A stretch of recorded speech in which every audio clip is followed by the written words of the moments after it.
എൻ്റെ വിനീത നമസ്കാരം. ശ്രീമദ് ഭാഗവതത്തിലെ 1-ാമത്തെ സ്കന്ധത്തിൽ 3-ാമത്തെ അധ്യായം 26 തൊട്ട് ഉള്ള ശ്ലോകത്തിൻ്റെ അർത്ഥവും സാരവും പറയാം. ഓം നമോ ഭഗവതേ വാസുദേവായ. ഓം നമോ ഭഗവതേ വാസുദേവായ. ഓം നമോ ഭഗവതേ വാസുദേവായ. ഓം ശ്രീകൃഷ്ണ പരമാത്മനേ നമഃ. തവ പാദാരവിന്ദം ശരണാഗതം വാസുദേവം ജഗത്സർവം. ഓം ശ്രീകൃഷ്ണ പരമാത്മനേ നമഃ. തവ പാദാരവിന്ദം ശരണാഗതം വാസുദേവം ജഗത്സർവം.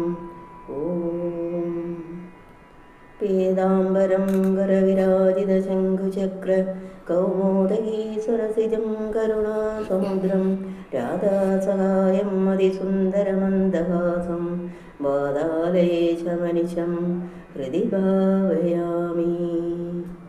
ശ്ലോകം 26. അവതാരാഹ്യ സംഖ്യേയ ഹരേ സത്വനിധേർദ്വിജാഃ യഥാ വിദാസിന കുല്യ സരസസ്യോ സഹസ്രശഃ. അവതാരാഹ്യ സംഖ്യേയ ഹരേ സത്വനിധേർദ്വിജാഃ യഥാ വിദാസിന കുല്യ സരസസ്യോ സഹസ്രശഃ. ദ്വിജ, ഹേ ബ്രാഹ്മണരെ, സ്വത്വനിധേ, സത്വഗുണത്തിൻ്റെ ഇരിപ്പിടമായ ഹരേ, ഹരിയുടെ അവതാരാഹ, അവതാരങ്ങൾ, അവിദാസിനഃ, ക്ഷയിക്കാത്തതായ, സരസ്വ, തടാകത്തിൽ നിന്ന്, കുല്യ, അല്പസരസ്സുകൾ, സഹസ്രശഃ, അനേകമായിട്ട്, യഥാസ്യു, ഭവിക്കും പോലെ, അസംഖ്യേയാഃ ഹി, സംഖ്യാനിർണയം ചെയ്യുവാൻ കഴിയാത്തവ തന്നെ. ഇവിടെ പറഞ്ഞതും പറയാത്തതുമായ സകല അവതാരങ്ങളെയും ഉൾപ്പെടുത്തുവാനായിക്കൊണ്ട് സംഗ്രഹിച്ച് പറയുന്നു. ഹേ ബ്രാഹ്മണരെ, സത്വഗുണത്തിൻ്റെ ഇരിപ്പിടമായ ശ്രീഹരിയുടെ അവതാരങ്ങൾ എപ്പോഴും ക്ഷയിക്കാത്ത ഉറവോടുകൂടിയ തടാകത്തിൽ നിന്ന് അനേകം തോടുകൾ ഉണ്ടാവുന്നത് പോലെ സംഖ്യാനിർണയം ചെയ്യുവാൻ കഴിയാത്ത വിധം അധികരിച്ചിരിക്കുന്നു. ശ്ലോകം 27. ഋഷയോ മനവോ ദേവ മനുപുത്ര മഹൗജസഃ കലാ സർവേ ഹരേരേവ സപ്രജാപതയസ്തദാ. ഋഷയോ മനവോ ദേവ മനുപുത്ര മഹൗജസഃ കലാ സർവേ ഹരേരേവ സപ്രജാപതയസ്തദാ. സപ്രജാപതയ, പ്രജാപതികളോടുകൂടിയ, ഋഷയഃ, ഋഷികളും, മനവ, മനുക്കളും, ദേവാഹ, ദേവന്മാരും, മഹൗജസഃ, മഹാപരാക്രമശാലികളുമായ മനുപുത്രന്മാരും, സർവേ, എല്ലാം, ഹരേ, ഹരിയുടെ, കലാ ഏവ, അംശങ്ങൾ തന്നെ. മരീചി മുതലായ പ്രജാപതികൾ, നാരദർ മുതലായ ഋഷികൾ, വൈവസ്വതൻ മുതലായ മനുക്കൾ, മഹാപരാക്രമശാലികളായ മനുപുത്രന്മാർ, ഇവരെല്ലാവരും ഹരിയുടെ, ശ്രീഹരിയുടെ അംശാവതാരങ്ങൾ ആകുന്നു. ശ്ലോകം 28. ഏതേഷാം ശകലാ പുംസ കൃഷ്ണസ്തു ഭഗവാൻ സ്വയം ഇന്ദ്രാരിവ്യാകുലം ലോകം മൃഡയന്തി യുഗേ യുഗേ. ഏതേഷാം ശകലാ പുംസ കൃഷ്ണസ്തു ഭഗവാൻ സ്വയം ഇന്ദ്രാരിവ്യാകുലം ലോകം മൃഡയന്തി യുഗേ യുഗേ. ഏതേജ, ഇവയെല്ലാം, പുംസഃ, പുരുഷന്റെ, അംശകല, അംശങ്ങളാകുന്നു. കൃഷ്ണക, തു, കൃഷ്ണനാകട്ടെ, സ്വയം ഭഗവാൻ, സ്വയം ഭഗവാൻ തന്നെ.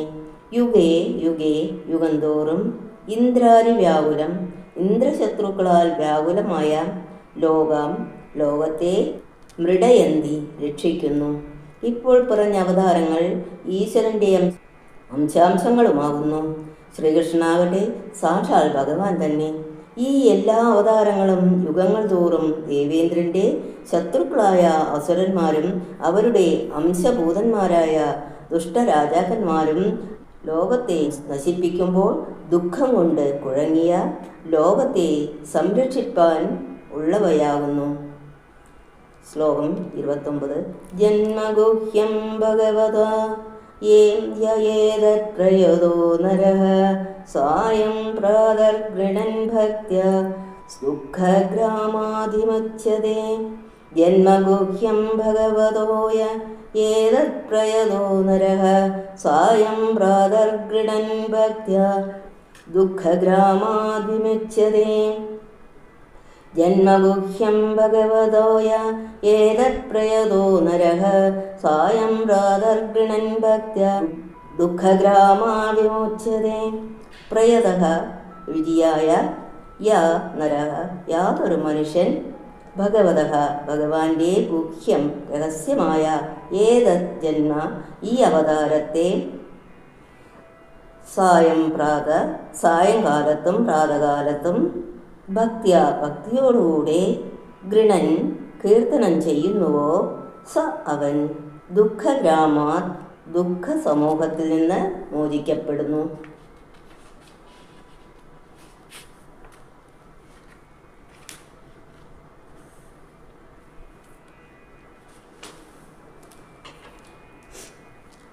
ഈ അവതാരങ്ങളുടെ കീർത്തനത്തിനുള്ള ഫലം ഏതൊരു മനുഷ്യർ 2 സന്ധ്യകളിലും ദേഹശുദ്ധി ചെയ്ത് ഭക്തിയോടുകൂടെ അതിരഹസ്യമായിരിക്കുന്ന ഭഗവത് അവതാരത്തെ കീർത്തനം ചെയ്യുന്നുവോ അവൻ സംസാര സങ്കടത്തിൽ നിന്ന് വിമുക്തനായി ഭവിക്കുന്നു.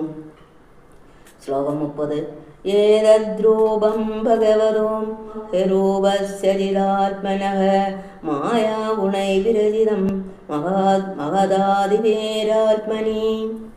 ഏതദ്രൂപം ഭഗവതോ ഹ്യരൂപശ്ചരിതാത്മനഃ മായാഗുണൈവിരചിതം മഹദാദിവേരാത്മനി. ഏതദ്രൂപം ഭഗവതോ ഹ്യരൂപശ്ചരിതാത്മനഃ മായാഗുണൈവിരചിതം മഹദാദിവിരാത്മനി. അരൂപസ്യ രൂപരഹിതനും ചിദാത്മനഃ ചിത്താകുന്ന സ്വരൂപത്തോടുകൂടിയവനുമായ ഭഗവതഃ ഭഗവാന്റെ മായാഗുണങ്ങളായിരിക്കുന്ന മഹദാദിവേ മഹത്തത്വം മുതലായവയാൽ ആത്മനി ആത്മാവിൽ ഏതത് രൂപം ഈ രൂപം വിരചിതം കൽപ്പിക്കപ്പെട്ടവയാകുന്നു. അവതാര കീർത്തനം ചെയ്യുന്നവൻ വിമുക്തനാകുമെന്ന് പറഞ്ഞതിനെ ശങ്കാസമാധാനങ്ങളെ കൊണ്ട് സാധിക്കുന്നു. സ്ഥൂല സൂക്ഷ്മ രൂപങ്ങൾ കീർത്തനം ചെയ്യുന്നവന് ഉണ്ടായിരിക്കെ അവൻ എങ്ങനെ മുക്തനായി ഭവിക്കുമെന്ന ശങ്കയ്ക്ക് ഈ വിധം ദേഹവും ഭഗവാന്റെ അവിദ്യാരൂപമായ മായയുടെ വിലാസത്തിൽ നിന്നുണ്ടായതാണ്. അവതാരകഥ ശ്രവണ വൈഭവത്താൽ ശ്രോതാവിൻ്റെ ഹൃദയത്തിൽ അവിദ്യയെ നശിപ്പിക്കുന്നതായ വിദ്യാശക്തി ഉദിക്കും. അതിനാൽ അവിദ്യാനാശവും സ്വരൂപജ്ഞാനവും ഉണ്ടാവും. അതുതന്നെ മുക്തി എന്നുള്ള അഭിപ്രായത്തെ മുതൽക്കുള്ള 5 ശ്ലോകങ്ങളിൽ ഉറപ്പിക്കുന്നു. മനുഷ്യർക്കുള്ള സ്ഥൂലം സൂക്ഷ്മം എന്നു പേരുള്ള 2 വിധം ശരീരവും ഭഗവാന്റെ മായാഗുണങ്ങളായ മഹദാദി തത്വങ്ങൾ കൊണ്ട് ആത്മാവിൽ കൽപ്പിക്കപ്പെട്ടതാകുന്നു. ഭഗവാൻ പരമാർത്ഥത്തിൽ രൂപരഹിതനും ചിദേഹരസ്വനുമാകയാൽ ഈ കാണപ്പെടുന്ന സ്ഥൂല സൂക്ഷ്മ ദേഹങ്ങളുടെ ആധാരം ആത്മസ്വരൂപനായ ഭഗവാനാകുന്നു. ആത്മസ്ഥാനത്തിൽ സ്ഥൂല സൂക്ഷ്മ രൂപങ്ങളെ കൽപ്പിച്ച് ആത്മാവിനെ മറച്ചിരിക്കുന്ന വിദ്യാസ്വരൂപിണിയായ മായാശക്തിയിൽ നിന്നുണ്ടായ മഹത്തത്വം അഹങ്കാരതത്വം മുതലായവയാണ് 2 വിധം ദേഹങ്ങളെ നിർമ്മിക്കുവാനുള്ള സാധനങ്ങൾ. ശ്ലോകം 31. യഥാ നഭസ്സി മേഘൗഘോ രേണുർവാ പാർത്ഥിവോ നിലേ ഏവം ദ്രഷ്ടരിദിശ്യത്വം ആരോപിതമബുദ്ധിഭിः. യഥാ നഭസ്സി മേഘൗഘോ രേണുർവാ ചാർത്തിവോ നിലേ ഏവം ദ്രഷ്ടരിദൃശ്യത്വം ആരോപിതമബുദ്ധിഭിः. യഥാ നഭസ്സി മേഘൗഘോ രേണുർവാ പാർത്ഥിവോ നിലേ ഏവം ദ്രഷ്ടരിദൃശ്യത്വം ആരോപിതമബുദ്ധിഭിः. മേഘൗഘ മേഘസമൂഹം, നഭസ്സി ആകാശത്തിലും, പാർത്ഥിവ പൃഥിവിയിൽ നിന്നുണ്ടായ, രേണു പൊടി, അനിലെ വായുവിലും, യഥാ ഏതുവിധം, ആരോപിതം ആരോപിക്കപ്പെടുന്നുവോ ഏവം ഇപ്രകാരം ദ്രഷ്ടരി ദ്രഷ്ടാവിൽ ദൃശ്യത്വം ദൃശ്യം എന്ന ഭാവത്തെ അബുദ്ധിവി അറിവില്ലാത്തവരാൽ ആരോപിതം ആരോപിക്കപ്പെടുന്നു. ഏതുവിധമാണ് ആത്മസ്ഥാനത്തിൽ ശരീരദ്വയത്തെ കൽപ്പിച്ചത് എന്ന് ദൃഷ്ടാന്തപ്പെടുത്തി കാണിക്കുന്നു. യഥാർത്ഥ വസ്തുവിനെ മറച്ച് അതിൻ്റെ സ്ഥാനത്തിൽ മറ്റൊന്നിനെ കാണിക്കുവാനുള്ള ഒരു സാമർഥ്യ വിശേഷം അവിദ്യയ്ക്കുണ്ട്. അതിന് അധ്യാസ ശക്തി എന്നാണ് വേദാന്ത ശാസ്ത്രത്തിൽ പേര് കൊടുത്തിരിക്കുന്നത്. ഈ ശക്തിയാണ് ആത്മാവിൻ്റെ സ്ഥാനത്തിൽ ദേഹദ്വയത്തെ കൽപ്പിച്ചിരിക്കുന്നത്. ഇതിനെ ബോധിപ്പിക്കുവാൻ ഉദാഹരണം വായുവിനെ ആശ്രയിച്ച് ചലിക്കുന്ന മേഘസമൂഹത്തെ കണ്ടിട്ട് അറിവില്ലാത്ത ജനങ്ങൾ ആകാശമാണെന്ന് കരുതുന്നു. ഭൂമിയിൽ നിന്ന് പൊങ്ങിപ്പറക്കുന്ന ഭൂരേണുക്കൾ നിമിത്തമുണ്ടാവുന്ന ദൂസരത്വാദിഭാവം വായുവിലുള്ളതായിട്ടും ധരിക്കുന്നു. അതുപോലെ ശരീരാദികളായ ദൃശ്യങ്ങളെ കണ്ടുകൊണ്ടിരിക്കുന്നതിനാൽ ദ്രഷ്ടാവായ ആത്മാവിൽ ശരീരധർമ്മങ്ങളായ ജനനമരണാദികളെ ആരോപിക്കുന്നതിന് അറിവില്ലായ്മയുടെ ലക്ഷണമാകുന്നു. കാണുന്നവൻ കാണപ്പെടുന്ന പദാർത്ഥമല്ലെന്നത് എത്രയും സ്പഷ്ടമാണല്ലോ. എൻ്റെ ദേഹം തടിച്ച് ചടച്ച് എന്നിങ്ങനെ ശരീരധർമ്മങ്ങളായ സ്ഥൗല്യകാഴ്ചയാദികളെ കാണുന്ന ആത്മാവ് ശരീരമല്ല, അതിൽ നിന്ന് ഭിന്നനാണെന്ന് സ്പഷ്ടമായിരിക്കെ ഞാൻ ജനിച്ചവൻ മരിക്കുന്നവൻ എന്നുള്ള ഭാവന അറിവില്ലായ്മ കൊണ്ട് മാത്രമാണെന്ന് ആലോചിക്കുന്നവർക്ക് അറിയാം. ശ്ലോകം 32. അതപരം യദവ്യക്തം അവ്യൂഢഗുണവ്യൂഹിതം അദൃഷ്ടശ്രുതവസ്തുത്വാ സജീവോ യത്പുനർഭവഃ. അതപരം യദവ്യക്തം അവ്യൂഢഗുണവ്യൂഹിതം അദൃഷ്ടാശ്രുതവസ്തുത്വാ സജീവോ യത്പുനർഭവഃ. അതഃ ഇതിൽ നിന്ന് സ്ഥൂലദേഹത്തിൽ നിന്ന് പരം അന്യമായതും അവ്യക്തം വ്യക്തമല്ലാത്തതും അദൃഷ്ടാശ്രുത വസ്തുത കാണപ്പെടാത്തതും കേൾക്കപ്പെടാത്തതുമായ വസ്തുവെന്ന ഭാവം നിമിത്തം അവ്യൂഢഗുണവ്യൂഹിതം വ്യൂഹമായി അല്ലെങ്കിൽ കരചരണാദ്യവയവങ്ങളായി ഭവിക്കാത്ത ഗുണങ്ങളാൽ ഉണ്ടാക്കപ്പെട്ടതുമായ രൂപം സ്വരൂപവും ആരോപിതം ആരോപിക്കപ്പെട്ടിരിക്കുന്നു. യാതൊന്ന് ഹേതുവായിട്ട് പുനർഭവ രണ്ടാമത് ജന്മത്തിന് ജീവക ഉപാധി സ അതാകുന്നു.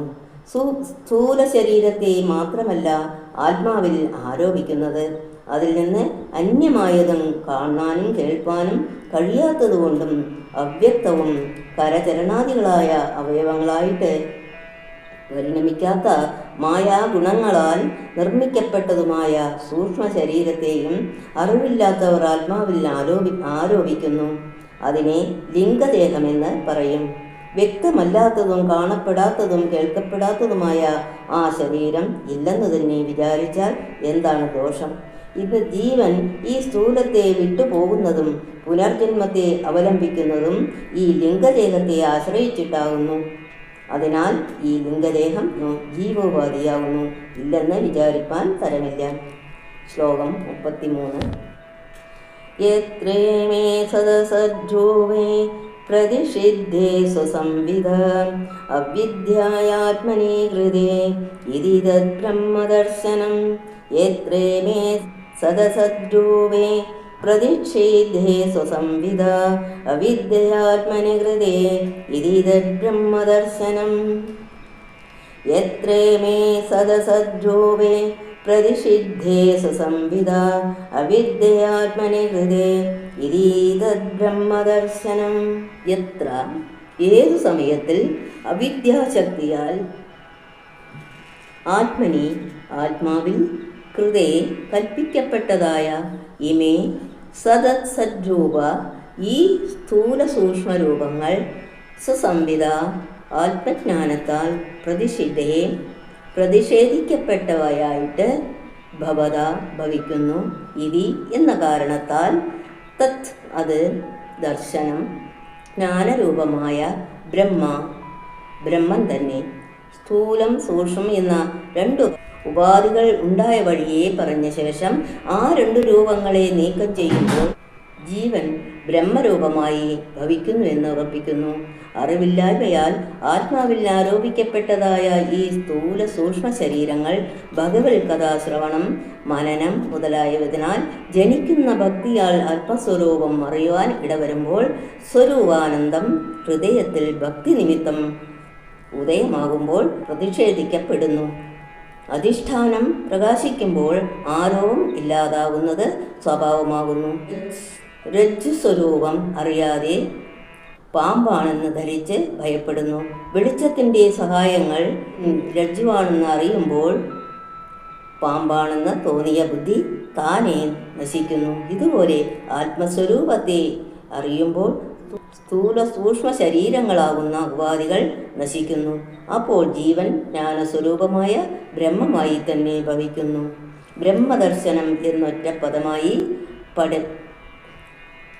ശ്ലോകം 34. യദ്യോഷോ ഭരതാദേവി മായാ വൈശാരദീപദേ സമ്പന്നയേ വേദേവിദോർ മഹിന്നീസേ മഹീയതേ. യദ്യേഷോ വരദാദേവി മായാ വൈശാരദീപദേ സമ്പന്നയേ വേദേവിദോർ മഹിന്നീസേ മഹീയതേ. മഹിന്നീസേ മഹീയതേ. യദ്യേഷോ വരദാദേവി മായാ വൈശാരദീപദേ സമ്പന്നയേ വേദേവിദോർ മഹിന്നീസേ മഹീയതേ. വൈശാരദി വിശാരദനായ സർവജ്ഞനായ ഈശ്വരനെ സംബന്ധിച്ച, ദേവി ക്രീഡാത്മികമായ, ഏഷ മായ ഈ മായ, അവിദ്യ മതി വിദ്യാസ്വരൂപിണിയായിട്ട് ഉപരത യതി ഉപരമിച്ചുവെങ്കിൽ തഥാ അപ്പോൾ സമ്പന്ന ബ്രഹ്മമായി ഭവിച്ചു ഇതി എന്ന് വിദു അറിയുന്നു. സേ ഏവ മഹിംനി സ്വമായാമഹിമാവിൽ തന്നെ മഹീയതെ ശോഭിക്കുന്നു. സംസാരത്തിൻ്റെ കാരണഭൂതമായ ഭഗവാൻമായ നശിക്കാതിരിക്കുമ്പോൾ ജീവന് ബ്രഹ്മത്വം എങ്ങനെ സിദ്ധിക്കും എന്ന സംശയത്തിന് പരിഹാരമാണ് ഈ ശ്ലോകം. സർവജ്ഞനായ ഭഗവാന്റെ സംബന്ധിനിയും ഇത്യാദി ക്രീഡകളെ നടത്തിക്കൊണ്ട് അവിദ്യാരൂപേണ ജീവോപാധിയായി പരിണമിച്ചോളുമായ ആ മായാദേവി ഭക്തി മഹിമയാൽ വിദ്യാരൂപേണ വിളങ്ങും. അപ്പോൾ അവിദ്യ നശിച്ചു. ആ അവിദ്യാകാര്യങ്ങളായ ആവരണവും വിക്ഷേപവും അതോടുകൂടെ നശിച്ചു. ഉടനെ ജീവൻ ബ്രഹ്മസ്വരൂപമായി സ്വന്തം മഹിമയിൽ പ്രകാശിക്കുന്നു. സച്ചിദാനന്ദ രൂപമായി വിളങ്ങുന്ന ആത്മസ്വരൂപത്തെ മറച്ചത് ആവരണം, അതിൻ്റെ സ്ഥാനത്തിൽ ദേഹത്തെ പ്രകാശിപ്പിച്ചത് വിക്ഷേപം. ഇത് രണ്ടും അവിദ്യയുടെ വിലാസം. ഇതിനെ നശിപ്പിക്കുന്നതും മായ തന്നെ. ആ അംശത്തിൽ വിദ്യയെന്ന് പേർ. ആ വിദ്യാരൂപിണിയുടെ ഉദയത്തിന് കാരണം ഭഗവത് ഭക്തി തന്നെ. ശ്ലോകം 35. ഏവം ജന്മാനി കർമാണി യകർത്തൂരജനസ്യ വർണ്ണയന്തി സ്മ കവയോ വേദഗുഹ്യാനി ഹൃത്പദേ. ഏവം ജന്മാനി കർമാണി യകർത്തൂരജനസ്യ വർണ്ണയന്തി സ്മ കവയോ വേദഗുഹ്യാനി ഹൃത്പദേ. ഏവം ഇപ്രകാരം ഹൃത്പദേ അന്തര്യാമിയായ അജനസ്യ ജനനമില്ലാത്തവന് വേദമുഖ്യാനി വേദരഹസ്യങ്ങളായിരിക്കുന്ന ജന്മാനി ജന്മങ്ങളെയും അകർത്തു കർത്താവില്ലാത്തവന് കർമാണി കർമ്മങ്ങളെയും കവയക കവികൾ വർണ്ണയന്തി വർണ്ണിച്ചിരിക്കുന്നു. ജീവന് ജന്മകാരണം മായയായിരിക്കുന്നത് പോലെ ഈശ്വരൻ്റെയും ജന്മകാരണം മായ തന്നെ എന്ന് ഉപദേശിക്കുന്നു. മായ ജീവനെ മറയ്ക്കുന്നത് പോലെ ഈശ്വരനെ മറയ്ക്കുകയില്ല എന്നുള്ള വ്യത്യാസമുണ്ട്.